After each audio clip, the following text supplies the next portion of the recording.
En esta segunda parte de la revisión acerca de las células de la respuesta inmune, encontramos las diferencias entre inmunidad innata y adaptativa. Inicialmente, quiero mostrarles aquí la inmunidad innata, donde ocurre el ingreso de algún microorganismo, alguna noxa, algún virus, e inmediatamente aparecen las células que defienden al organismo como células presentadoras de antígeno, que en general son los macrófagos, las células dendríticas, y ellas a su vez permiten la activación del complemento y de las natural killer cells, de tal manera que ellas posteriormente em, responden de manera inmediata, prácticamente en horas, respecto a esta noxa. Posteriormente ya viene una inmunidad adaptativa, que es una inmunidad completamente elaborada, donde estas células presentadoras de antígeno presentan los antígenos a los linfocitos T y estos a su vez se autoactivan a través de la producción de ciertas interleuquinas que ya vamos a ver y posteriormente vienen y activan al linfocito B para que el linfocito B produzca los anticuerpos específicos frente a ese microorganismo en este caso.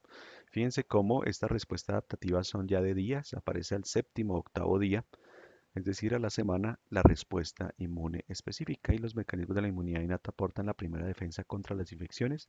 La adaptativa surge más tarde, consiste en la activación de los linfocitos y recuerden que es una respuesta de tipo adicionalmente de memoria.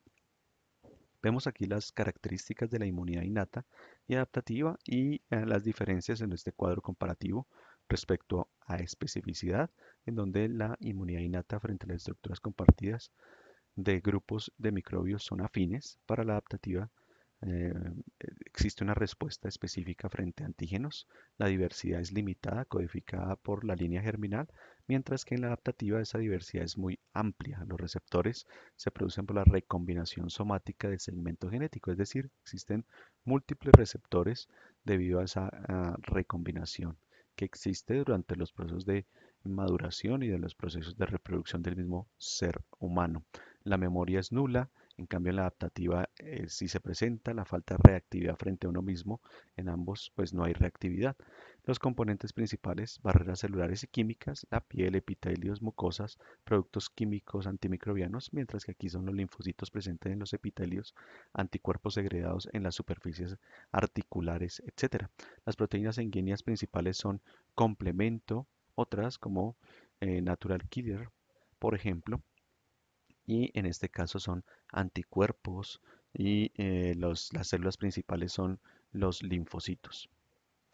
Miramos aquí en este esquema cómo ocurre esa primera respuesta de inmunidad innata donde existe la contaminación por una bacteria en ese organismo, cómo esa bacteria activa la vía clásica o alterna del complemento donde se activa el C3, C5A, C5B, C7, donde lo que va a producirse aquí es una quimiotaxis frente a otras células del sistema inmunológico, en este caso neutrófilos, pero también este complejo de ataque permite formar poros dentro de la membrana del microorganismo y posteriormente lisarla. Por otro lado, las bacterias, una vez ingresan, es fagocitada por los macrófagos. Esos macrófagos a su vez generan ciertas citoquinas como son interleuquina 1, factor de necrosis tumoral alfa e interleuquina 6. Y eso permite la quimiotaxis de otros componentes como neutrófilos, linfocitos, etcétera.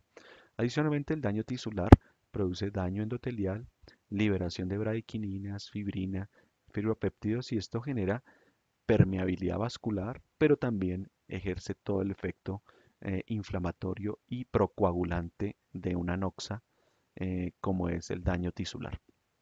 Adicionalmente, el complemento C3, C5A permite la activación de los mastocitos y esto libera histamina, prostaglandinas y leucotrenos que activan también todo el proceso inflamatorio con aumento de la permeabilidad vascular y adicionalmente eh, todo el proceso de producción de prostaglandinas, leucotrienos y el proceso inflamatorio general posterior a esta noxa. Algo interesante es cómo estas citoquinas promueven la diapédesis, es decir, el paso de la sangre hacia el tejido de diferentes células de la respuesta inflamatoria. Entonces, digamos que existe una respuesta inicial, que esta es la respuesta innata, un ataque inicial frente a la noxa, pero también una quimioatracción a otras células que permiten posteriormente una respuesta más severa. Por ejemplo, el neutrófilo se degranula y produce una respuesta aguda sobre la bacteria y es allí donde encontramos pus alrededor de las bacterias y destruyen las bacterias.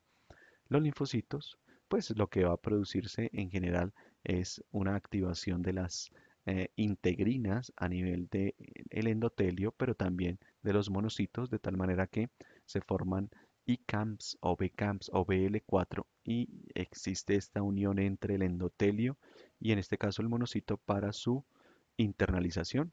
O por otro lado, el linfocito con la producción de ICAM y LF1 para su unión al endotelio y posteriormente su internalización. Una vez el linfocito está en el sitio, pues permite el resto de la activación de la inmunidad adaptativa con la producción inicialmente de interleuquina 2 para su autoactivación, posteriormente interleuquina 4 o interleuquina 6, dependiendo del tipo de linfocito que exista. Aquí está la activación de las células de la inmunidad innata, macrófagos y neutrófilos, cómo existen diversos receptores que él tiene, cómo existen receptores de reconocimiento de diversos patrones. Este RRP es muy importante en el proceso de sepsis porque actualmente, de acuerdo con las teorías vigentes, estos RRP generan diferentes respuestas frente a una noxa, principalmente frente a el lipopolisacárido en bacterias gram negativas, pero también a los proteoglicanes en bacterias gram positivas. Entonces, aquí hay diferentes tipos de receptores RRP, como los receptores Scavenger, SR, receptores de lectina tipo C, RLC, y los receptores tipo Toll-like receptor.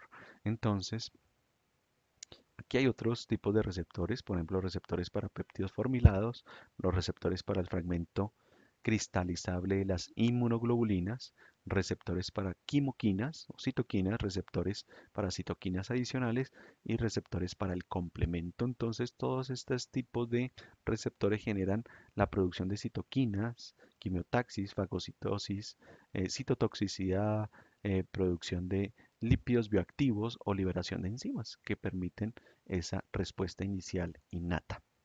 Las células presentadoras de antígeno muy importantes porque es la que primero reconocen a esa bacteria y digamos que la digieren y presentan después sobre su superficie los antígenos de esa bacteria y se los presentan al linfocito T CD4. Se originan a partir de progenitores comunes de granulocitos monocitos con la producción de interleuquina 3 y factor estimulante de colonias de tipo monocito o granulocito. Circulan por la sangre y migran a los tejidos y se diferencian en macrófagos. Esos son los monocitos. Los macrófagos son fagocitos tisulares, es decir, cuando circulan en la sangre se denominan monocitos. Cuando ya pasan a el tejido circundante se llaman, esos monocitos se transforman en macrófagos. Segregan entonces citoquinas, enzimas proteolíticas y factores citotóxicos, es decir, el macrófago prácticamente es un monocito ya activado. Las células dendríticas presentadoras de antígeno profesionales se encuentran en las superficies tisulares mucosas cutáneas, captan los antígenos y migran a los ganglios linfáticos. Entonces el macrófago, en términos generales, pertenece al sistema monocítico macrófago, procesan y presentan el antígeno a los linfocitos T, producen dos tipos de citoquinas muy importantes, la interleuquina 1 y el factor de necrosis tumoral alfa. Recuerden que la interleuquina 1 se asocia y también el interferón alfa se asocia a todos los procesos de termogénesis, es decir, el aumento de la temperatura en los pacientes. Secretan metabolitos tóxicos y enzimas, son células efectoras en algunas formas de inmunidad celular, tal como las reacciones de hipersensibilidad retardada, por ejemplo. Las células dendríticas y las de Langerhans, esas Langerhans están principalmente en los principalmente en piel, tejidos blandos, presentan prolongaciones citoplasmáticas, dendríticas y gran cantidad de moléculas del complejo de histocompatibilidad mayor tipo 2. Ya vamos a ver qué es eso del complejo de histocompatibilidad. Son excelentes presentadoras de antígeno, poca o ninguna capacidad fagocítica. Estas son las moléculas del complejo mayor de histocompatibilidad. Moléculas glicoproteicas de la superficie de las células que se unen a fragmentos peptídicos a fin de presentarlo a las células T específicas. Son importantes en el rechazo de trasplantes. Recordemos que cada célula nuestra tiene o presenta este complejo mayor de histocompatibilidad para que las células T, las células natural killer y las citotóxicas reconozcan como propias las células. Es decir, cuando vienen y sensan qué tipo de células tenemos o existen, reconocen como propias las células de uno mismo. Y en ese caso, cuando son de otra especie o de otro ser humano, rechazan los trasplantes y predisponen a ciertas enfermedades como las enfermedades autoinmunes. Aquí se explica mucho la presencia o el desarrollo de enfermedades como la artritis reumatoidea o el lupus eritematoso sistémico. Varios genes codifican antígenos de histocompatibilidad, pero los principales se ubican en el brazo corto del cromosoma 6, en el complejo mayor de histocompatibilidad. Entonces aquí están diferentes genes, los genes de la clase 1, HLA, tipo A, tipo B, tipo C. Los de la clase 2 son HLA tipo DR, por ejemplo, este se asocia mucho a la presencia de artritis reumatoidea. HLA de Q, que se asocia al lupus eritematoso sistémico, codifican glicoproteínas de superficie celular. Aquí está, por ejemplo, la clase 1, esta es la clase 2, tipo de R, de Q, de P, y genes tipo de la clase 3 codifican componentes del sistema de complemento como este. Entonces, ¿qué estamos diciendo? Que las células presentan este tipo de